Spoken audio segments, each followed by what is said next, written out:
तो शुरू करते हैं आज का 50 प्रश्न, जिसमें पहला प्रश्न है, धार्मिक स्वतंत्रता के अधिकार में निम्नलिखित में कौन सा सम्मिलित है? ए, अंतरात्मा की स्वतंत्रता का अधिकार, बी, धार्मिक प्रचार आचरण, सी, जबरन धार्मिक आदेशों के विरुद्ध स्वतंत्रता का अधिकार, डी, धर्म गुरुओं का संरक्षण, ई, उपयुक्त में से कोई नहीं, एक से अधिक। और इस प्रश्न का सही जवाब होगा बी, यानी कि धर्म का प्रचार करना। अगले प्रश्न की तरफ चलते हैं। अगला प्रश्न कहता है, भारत किस संदर्भ में धर्मनिरपेक्ष देश है? ए, कोई भी धर्म देश धर्म नहीं है। बी, धर्म निजी मामला समझा जाता है। सी, देश धर्म या जाति के आधार पर भेदभाव नहीं कर सकता। डी, सभी धर्मों का समान संरक्षण है। देखिए, इस प्रश्न का आंसर जो होगा वो ई हो जाएगा। रीज़न क्या है? तो यदि आप धर्मनिरपेक्षता का डेफिनेशन पढ़ते हैं सेकुलरिज्म का, तो उसमें आपको पता चलता है कि ये सी ऑप्शन कहता है कि देश धर्म या जाति के आधार पर भेदभाव नहीं कर सकता, तो ये भी सही है। ठीक है। दूसरा, सभी धर्मों का समान संरक्षण, ये भी सही है। और ए, कोई भी धर्म देश धर्म नहीं कहलाता। ये तीन बातें मिलकर धर्मनिरपेक्षता को परिभाषित करता है। तो वैसी स्थिति में इस प्रश्न का जो सही आंसर है वो ई हो जाएगा। चलिए अगले प्रश्न की तरफ चलते हैं। अगला प्रश्न कहता है, भारत के राष्ट्रपति अपना इस्तीफा किसे सौंपते हैं? ए, उपराष्ट्रपति को, बी, अध्यक्ष सभापति को, सी, भारत के मुख्य न्यायमूर्ति को, डी, संसद को, ई, उपयुक्त में से कोई नहीं और एक से अधिक। और इस प्रश्न का सही आंसर होगा उपराष्ट्रपति के। भारत के जो राष्ट्रपति हैं अपना इस्तीफा किसे सौंपते हैं? उपराष्ट्रपति को। कुछ बातें आपने याद रखनी है, जैसे राष्ट्रपति कुछ दशाओं में 5 वर्ष से पहले पद त्याग कर सकता है। पहला, उपराष्ट्रपति को संबोधित करके अपना त्यागपत्र दे सकता है। तो जैसे हम जानते हैं कि दे सकता है, तो उपराष्ट्रपति को संबोधित करके अपना त्यागपत्र देगा। दूसरा, महाभियोग द्वारा हटाए जाने पर, महाभियोग अनुच्छेद 56 आर्टिकल और 61 में चर्चा की गई है। महाभियोग के लिए केवल एक ही आधार है, जो कि अनुच्छेद यानी आर्टिकल 61 के 1 में उल्लेखित है, मतलब इंक्रोचमेंट ऑफ कॉन्स्टिट्यूशन, यानी संविधान का अतिक्रमण अगर होता है तो उसमें महाभियोग लगाया जाता है। तो वैसी स्थिति में यदि इनको हटाया जाता है तो आपको याद रखना है कि ये उपराष्ट्रपति को अपना त्यागपत्र सौंपते हैं। चलिए अगले प्रश्न की तरफ चलते हैं। अगला प्रश्न, चौथा प्रश्न कहता है, निम्नलिखित में किस परिस्थिति के अंतर्गत उपराष्ट्रपति राष्ट्रपति के रूप में कार्य करता है? ऑप्शन ए कहता है, जब राष्ट्रपति बीमार या किसी अन्य कारण से अपनी जिम्मेदारी पूरी करने में असमर्थ हो। बी, जब राष्ट्रपति का पद खाली हो जाए। सी, दोनों, जब बीमारी या किसी अन्य कारण से राष्ट्रपति जिम्मेदारी ना संभाल सके व जब राष्ट्रपति का पद रिक्त हो जाए। डी, किसी भी परिस्थिति में। तो डी तो हो नहीं सकता है। ऐसी स्थिति में इसका प्रश्न का आंसर होगा सी, क्योंकि दोनों स्थिति। देखिए, उपराष्ट्रपति का जो चुनाव हुआ है उसका एक मुख्य उद्देश्य ये भी है कि राष्ट्रपति जब किसी भी कारण से पद खाली हो जाए, बीमार हो जाए या जिम्मेदारी को पूरी करने में असमर्थ हो, तो उस समय उपराष्ट्रपति राष्ट्रपति बन जाता है। यदि उपराष्ट्रपति नहीं है तो वैसी स्थिति में भारत के जो मुख्य न्यायाधीश हैं, चीफ जस्टिस ऑफ जो है, उन्हें दे दिया जाता है पद। अगर वो भी नहीं है तो जो सीनियर मोस्ट चीफ जस्टिस हैं, सबसे वरिष्ठ जो भी न्यायाधीश हैं, मुख्य न्यायाधीश, उन्हें दिया जाता है। ठीक है, तो ये बात याद रखेंगे। इसका आंसर हो जाएगा सी, क्योंकि जब बीमार या किसी अन्य कारण से राष्ट्रपति अपनी जिम्मेदारी ना संभाल सके तो राष्ट्रपति पद रिक्त हो जाता है। चलिए 5वें प्रश्न की तरफ चलते हैं। 5वां प्रश्न कहता है, निम्नलिखित में कौन सा कथन सत्य है? निम्नलिखित में कौन सा कथन सत्य है? तो पहला ऑप्शन पढ़ते हैं हम लोग। पहला ऑप्शन कहता है, पॉलीगर का विद्रोह 1801 में हुआ था। ये तो असत्य है, क्योंकि पॉलीगर का विद्रोह 1797 यानी 1797 में हुआ था।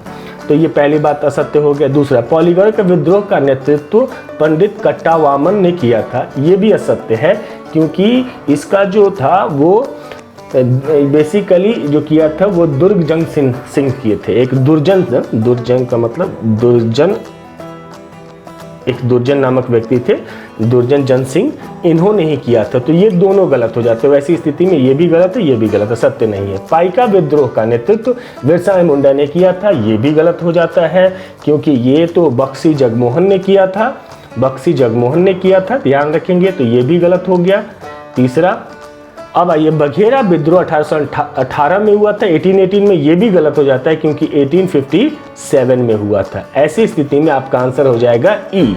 ठीक है, तो यहाँ से इस प्रश्न से आपको 4-5 बातें पता चली क्या कि 1801 में नहीं, 1797 में पालीगढ़ का विद्रोह हुआ था। पालीगढ़ का विद्रोह का नेतृत्व दुर्जन सिंह किए हुए थे और इसको पाइका विद्रोह का नेतृत्व बिरसा मुंडा नहीं, बख्शी जगमोहन किए थे।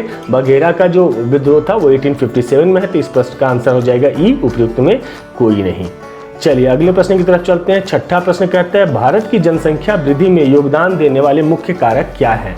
ए, उच्च जन्म दर, बी, निम्न मृत्यु दर, सी, प्रवास, डी, शहरी जनसंख्या विस्फोट, ई, उपयुक्त में से कोई नहीं और एक से अधिक। और इस प्रश्न का सही आंसर हो जाएगा निम्न मृत्यु दर। निम्न मृत्यु दर मतलब जो जन्म लेने की जनसंख्या है उससे मृत्यु दर कम है, लोग मरते कम है, तो इसी कारण भारत की जनसंख्या बढ़ी। अगले प्रश्न की तरफ चलते हैं। भूमि जोतों पर सीलिंग का निर्धारण निम्नलिखित में से किसके द्वारा किया जाता है? ए, पारिवारिक जोत द्वारा, बी, आर्थिक जोत द्वारा, सी, आदर्श जोत द्वारा, डी, सामाजिक जोत द्वारा। और इस प्रश्न का सही हो जाएगा आदर्श जोत द्वारा, आइडियल फ्लो। सीलिंग का जो भी निर्धारण वो किया जाएगा वो हमेशा आइडियल फ्लो यानी आदर्श जोत की तरह किया जाएगा। आठवें प्रश्न की तरफ चलते हैं। इनमें से कौन सा प्रत्यक्ष कर है? ए, व्यापारिक टर्नओवर पर कर, बी, मनोरंजन अथवा तथा समृद्धि पर कर, सी, मृत्यु कर मतदान कर, डी, सीमा शुल्क तथा उत्पादन कर, ई, उपयुक्त में से कोई नहीं और एक से अधिक। और इस प्रश्न का सही हो जाएगा मृत्यु कर और मतदान कर, ये हमेशा प्रत्यक्ष कर में आते हैं। ये सब जो है अप्रत्यक्ष कर है। प्रत्यक्ष कर उसे कहते हैं कि जिस पर आरोपित किया जाए वही दे, और अप्रत्यक्ष कर उसे कहते हैं इनडायरेक्ट टैक्स, उसे कहते हैं जिस पर आरोपित किया जाता है और वह व्यक्ति ना देकर दूसरा व्यक्ति देता है। इसलिए सेल टैक्स यानी उत्पाद जो भी बिक्री कर होता है, जैसे कि मान लीजिए आपने कोई भी सामान खरीदा, उस पर टैक्स जो इम्पोज किया गया, लगाया गया है दुकानदार पर, लेकिन वो अदा आप करते हैं, तो इनडायरेक्ट टैक्स हो गया। तो डायरेक्ट टैक्स इनडायरेक्ट समझ गए। तो ऐसी स्थिति में मतदान कर, ये मृत्यु दर जो है, मृत्यु कर, वो दोनों प्रत्यक्ष कर में आएंगे। ये पूछा हुआ प्रश्न है बीपीएससी में। चलिए अगला प्रश्न कहते हैं, वे सभी चीजें जो हम प्रकृति से प्राप्त करते हैं यथा भूमि, जल, खनिज, जंगल, वातावरण, वर्षा या उसकी परिसंपत्तियां कहलाती हैं। ए, भूमि संसाधन, बी, प्रकृति का उपहार, सी, प्राकृतिक संसाधन, डी, ईश्वर का उपहार, ई, उपयुक्त में से कोई नहीं और एक से। इसको प्राकृतिक नेचुरल रिसोर्स कहते हैं। जो भी चीज़ें आपको नेचर देती है उसे हम लोग नेचुरल रिसोर्स कहते हैं। ठीक है, अब भूमि संसाधन में रखते हैं तो ऐसी स्थिति में वातावरण भूमि संसाधन तो हो नहीं सकता। प्रकृति का उपहार कोई गिफ्ट मिलता नहीं, तो प्राकृतिक संसाधन इसका एप्रोप्रिएट आंसर होगा यानी नेचुरल रिसोर्सेस। अगले प्रश्न की तरफ चलते हैं। ए, न्यूनतम साझा कार्यक्रम क्या है? ए, इस तरह के प्रश्न के लिए मैं बार बार कहता हूँ वीडियो पॉज करें, पूरी तरह से एक बार पढ़ ले फिर आंसर करें तो आपको सही समझ में आएगा। ए, ऐसा एजेंडा जिसे तत्कालीन केंद्रीय सरकार में शामिल सपोर्ट करने वाली राजनीतिक पार्टियों ने स्वीकार किया हो। बी, एक पैकेज जिसका आश्वासन तत्कालीन केंद्रीय सरकार ने जनता को दिया है। सी, केंद्र तथा विभिन्न राज्य सरकारों व संघ शासित क्षेत्रों द्वारा स्वीकृत कार्यक्रम। डी, न्यूनतम आर्थिक सुरक्षा सदस्यता जो केंद्र सरकार द्वारा सभी राज्य सरकारों को प्रदान किया जाता है। ई, उपयुक्त में से कोई नहीं और एक से अधिक। और इस प्रश्न का सही जो आंसर हो जाएगा वो ए हो जाए। न्यूनतम साझा का मतलब ही होता है, ये डेफिनेशन है जो उसमें देखेंगे तो आपको पता चलेगा कि एक ऐसा एजेंडा जिसमें तत्कालीन केंद्रीय सरकार जो प्रेजेंट में है, कंटेम्प्रेरी जो सेंट्रल गवर्नमेंट है, उसमें शामिल या सपोर्ट करने वाली जितनी भी राजनीतिक पार्टियों ने वो सभी ने उस एजेंडा को स्वीकार एक्सेप्ट किया हो, इसे ही न्यूनतम मतलब कोई सेंट्रल गवर्नमेंट अगर निकालती है, अभी बीजेपी गवर्नमेंट है, अगर कोई प्रोग्राम निकालती है उसकी जो भी सपोर्टिंग पार्टी है उसको वो स्वीकार करती है तो वो जो कार्यक्रम होता है उसको न्यूनतम साझा कार्यक्रम कहते हैं। 11वें प्रश्न की तरफ चलते हैं। विश्व में कौन सा बांध भारत का सबसे बड़ा बांध माना जाता है?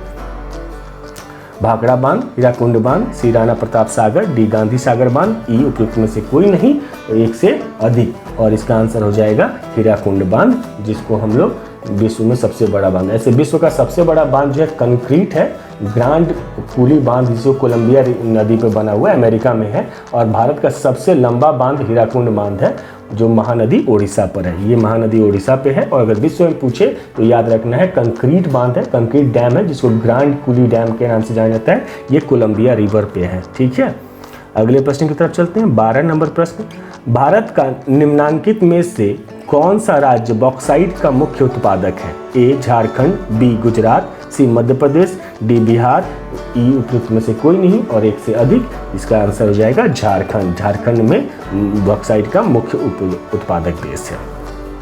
चलिए अगले प्रश्न की तरफ 13वें प्रश्न की तरफ चलते हैं। भारत का निम्नांकित में से कौन सा राज्य अबरख का मुख्य उत्पादक है? अबरख का मुख्य उत्पादक है राजस्थान, आंध्र प्रदेश, झारखंड, मध्य प्रदेश, उपयुक्त में से कोई नहीं, एक से अधिक। इसमें भी आंसर आपका झारखंड हो जाएगा। झारखंड भी अबरख का मुख्य उत्पादक है। अपतटीय ऑफशोर ड्रिलिंग से क्या तात्पर्य है? ए खनिज निकालने के लिए उथले समुद्र के तल में गहरा गड्ढा खोदना, बी पानी निकालना, सी मछली पकड़ने की विधि, डी समुद्री पर्यावरण संरक्षण, ई उपयुक्त में से कोई नहीं और एक से अधिक। ये अपतटीय ऑफशोर का मतलब खनिज से ही होता है। जब भी आप समुद्र का वो एरिया डिच कर लेते हैं और वहाँ से जब कोई मिनरल्स निकालते हैं, ठीक है, तो वैसी स्थिति में उसे हम लोग ऑफशोर ड्रिलिंग कहते हैं। आगे बढ़ते हैं 15 नंबर प्रश्न।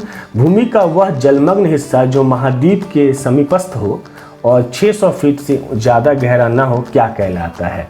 ठीक है, मतलब भूमि का वह हिस्सा जो जलमग्न हो यानी वाटर में डूबा हुआ हो, जो महाद्वीप के समीपस्थ हो मतलब बहुत नियर हो और उससे 6 फीट से ज़्यादा गहरा नहीं हो, क्या कहलाता है?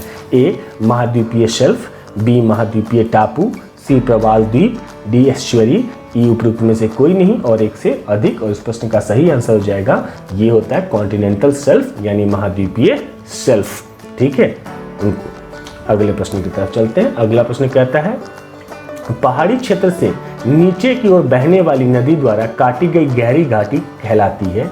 ए कैनन, बी घाटी, सी द्रोणी बेसिन, डी क्रेटर, ई उपयुक्त में से कोई नहीं और एक से अधिक। इसको हम लोग कैनन कहते हैं। ये आई शेप का होता है, इस तरह की आकृति होती है।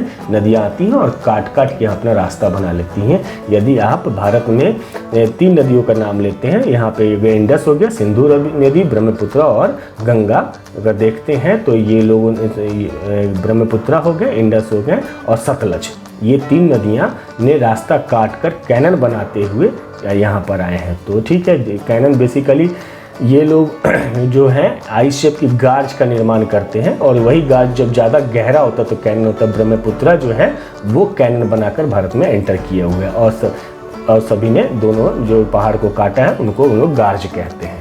चलिए अगले प्रश्न की तरफ चलते हैं। 17 नंबर प्रश्न।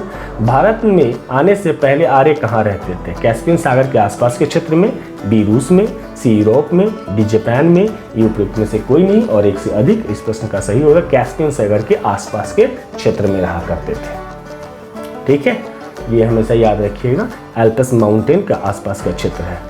आर्यों द्वारा निम्नलिखित में से किस देवता की पूजा नहीं की जाती थी? ए आकाश देवता ध्यानस्पद पीतर, बी वर्षा देवता इंद्र, सी सूर्य देवता सूर्य, डी संपदा की देवी लक्ष्मी, ई उपयुक्त में से कोई नहीं और एक से अधिक। तो वास्तविकता ये है कि इनके बारे में उन्हें जानकारी नहीं है, क्योंकि आर्यंस जो थे वो प्रकृति पूजा करते थे, तो इन तीनों की पूजा तो करते थे और संपदा की देवी लक्ष्मी के बारे में उन्हें कहीं भी ये चर्चा नहीं है। आर्यों ने जो चलाया था उसे वैदिक धर्म कहते हैं और आर्यों के द्वारा जो पुस्तक लिखी गई थी वो वास्तव में ऋग्वेद कहलाती है।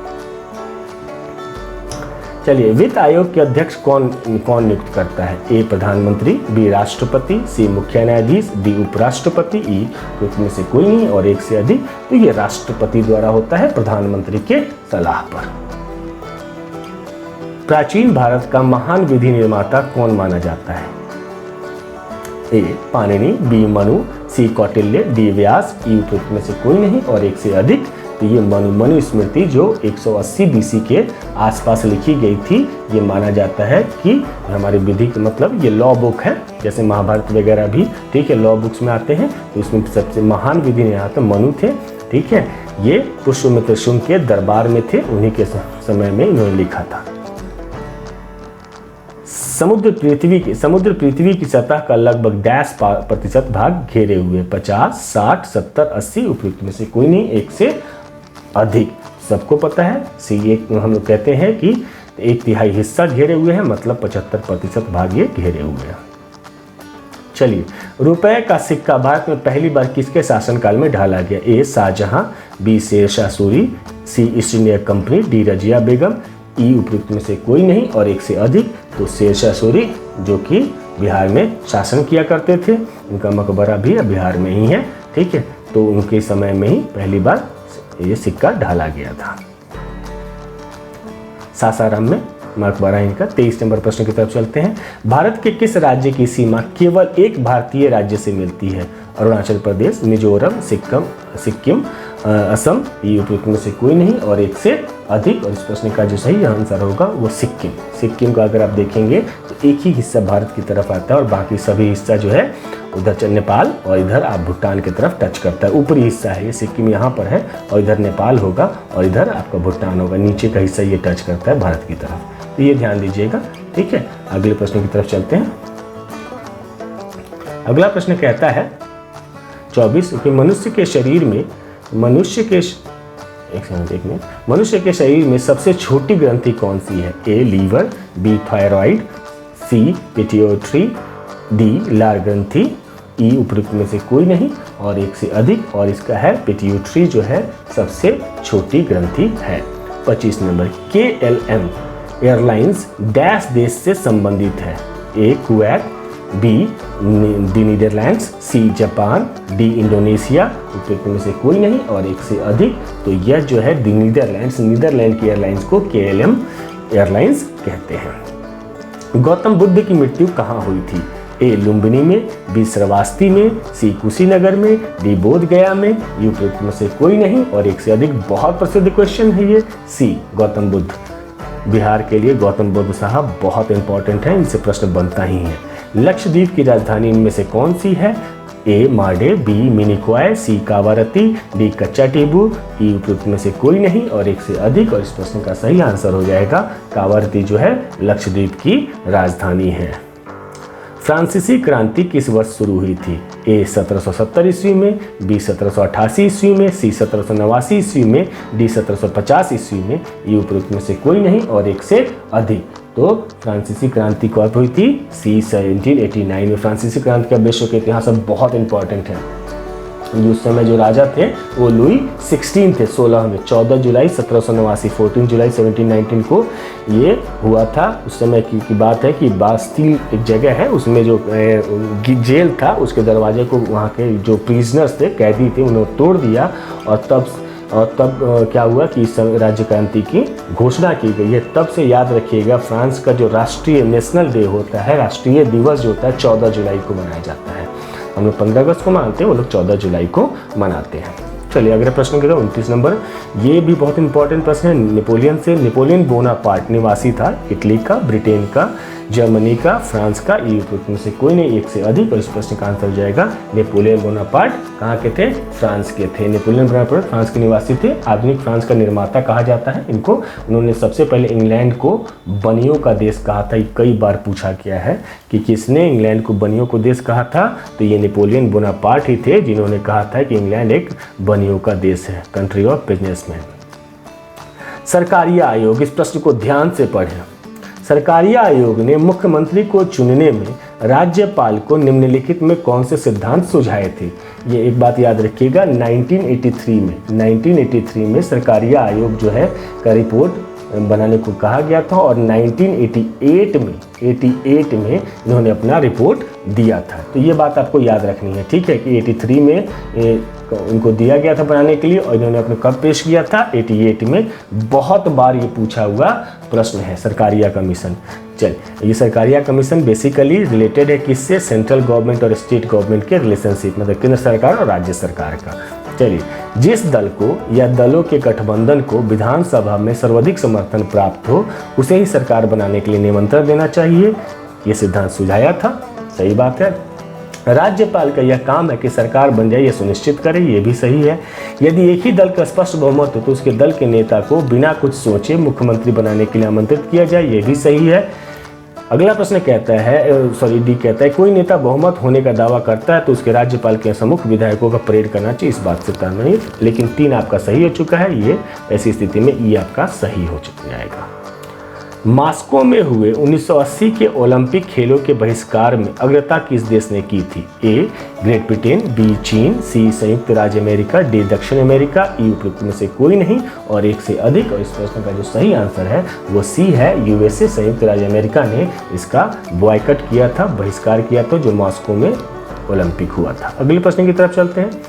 अगला प्रश्न 33 नंबर प्रश्न कहता है जेसी ओवेंस पुरस्कार किस क्षेत्र में दिया जाता है? ए साहित्य में, बी पत्रकारिता में, सी विज्ञान में, डी खेलकूद में, ई उपरोक्त में से कोई नहीं और एक से अधिक। और इस प्रश्न का जो सही आंसर है वो है डी, यानी खेलकूद के क्षेत्र में जेसी ओवेंस नामक पुरस्कार दिया जाता है।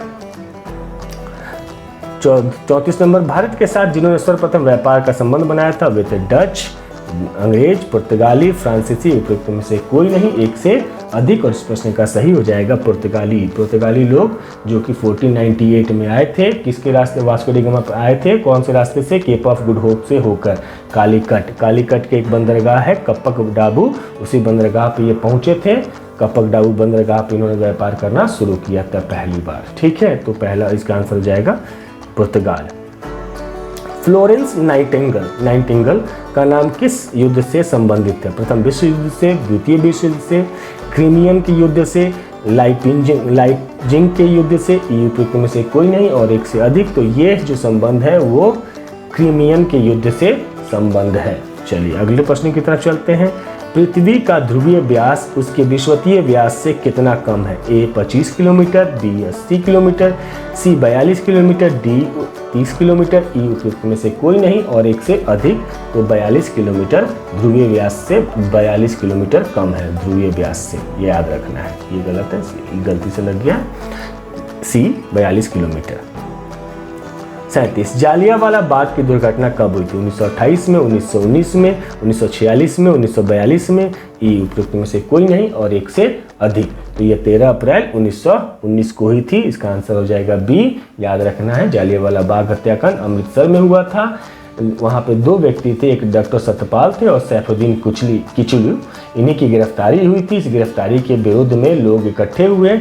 तो सब जब वहाँ पर जनसभा चल रही थी उसी समय जनरल डायर जो ने गोली चलाई और इसी गोली में बहुत सारे लोग मारे गए और उसी घटना को जालियांवाला बाग हम क्या कहते हैं, जालियांवाला बाग नरसंहार कहा जाता है। ठीक है, याद रखिएगा एक प्रश्न, इस हत्याकांड में एक व्यक्ति का नाम आता है जिसका नाम है हंसराज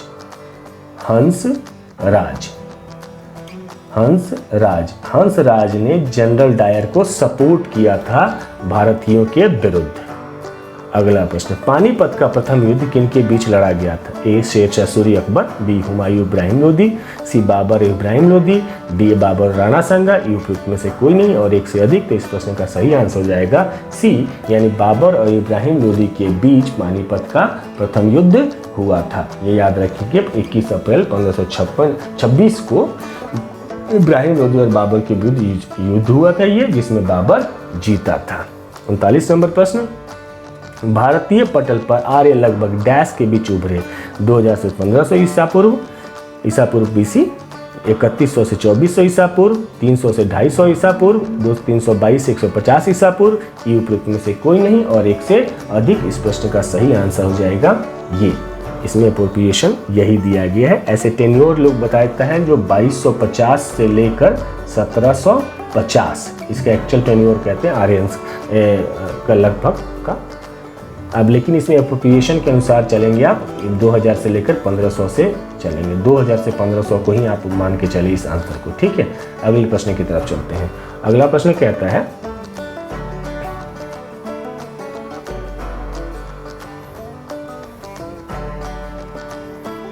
रणथंभौर वन्य प्राणी अभयारण्य भारत के किस प्रदेश में है तथा किसके लिए प्रसिद्ध है? ए गुजरात शेर बब्बर, बी राजस्थान काला हिरण, डी सी राजस्थान शेर बब्बर, डी गुजरात जंगली गधा, ई उपयुक्त में से कोई नहीं और एक से अधिक। और इस प्रश्न का जो सही आंसर है वो है सी राजस्थान और शेर बब्बर, यानी ये उसी के लिए प्रसिद्ध है।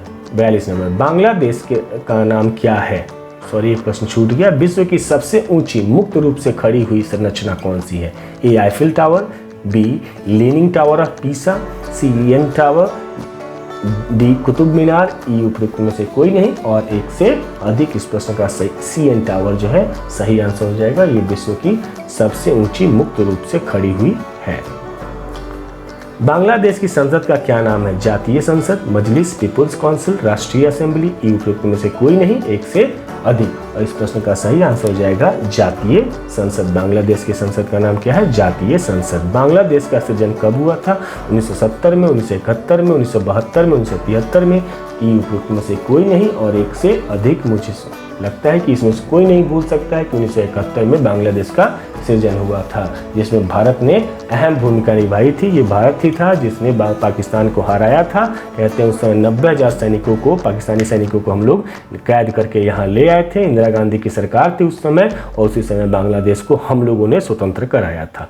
अगले प्रश्न की तरफ चलते हैं। महावीर किस राज्य घराने में पैदा हुए थे? ए शाक्य में, बी क्षत्रिय, सी लिच्छवी, डी सातवाहन, ई उपरोक्त में से कोई नहीं और एक से अधिक। और इस प्रश्न का सही आंसर हो जाएगा बी यानी क्षत्रिय। महावीर किस थे? क्षत्रिय।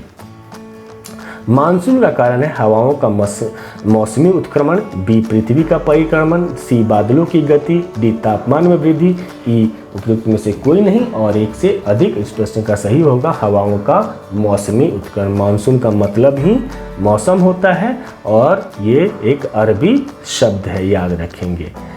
चलिए अगले प्रश्न। फैजी निम्नलिखित में से किसके दरबार में रहे? ए हुमायूं के, बी दारा शिकोह के, सी बहादुर शाह जफर के, डी अकबर के, ई उपरोक्त में से कोई नहीं और एक से अधिक। तो इसका आंसर हो जाएगा फैजी का संबंध अकबर से, उन्हीं के दरबार में थे ये। 47 नंबर प्रश्न के, रोम किस नदी के किनारे बसा है? विस्टुला, एवॉन, राइन, टाइबर, उपरोक्त में से कोई नहीं और एक से अधिक। इस प्रश्न का आंसर हो जाएगा टाइबर। किसी भी विधि के लिए सर्वोच्च न्यायालय का परामर्श मांगने का अधिकार किसका है?